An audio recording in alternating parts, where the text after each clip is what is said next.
somebody on a fixed income, how can they stay in town? We just had a big discussion at town meeting. Should we approve or should we not approve?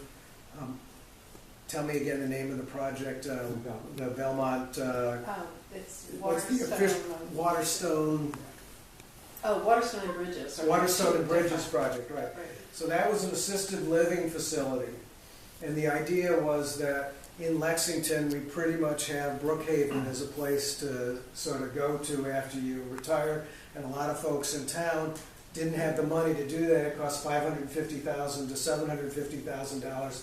You got to put that money down as a deposit just to walk in the door, and then you're paying an ongoing price. So there are some folks who can afford that. There are other folks who can't afford that. And there was a lot of folks who were pushing hard to have the Waterstone Bridge project because they were looking to have a place that they could stay. So we approved that. There was a lot of big discussion about that. So there's a lot of pressure from people who would like to stay in town and have more affordable ways to stay in town. One of the ways that the Board of Selectmen has been doing this over time is by putting in something called a tax deferral. If you're over 65 years old and you're under $72,000 in income, you can defer your property taxes until you sell the building or you die.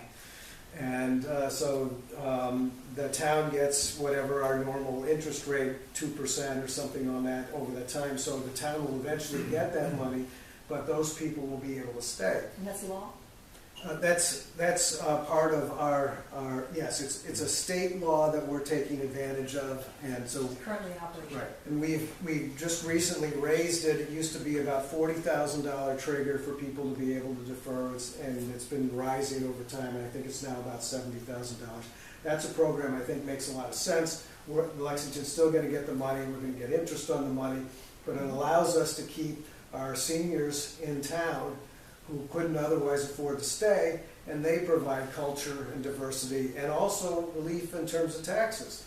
Those people, those seniors over 65 are not going to be putting kids in the school system, and so we're going to, that's a good decision from an economic perspective, it's a good decision from a cultural perspective, it's a good decision for people who want to live here for the long haul.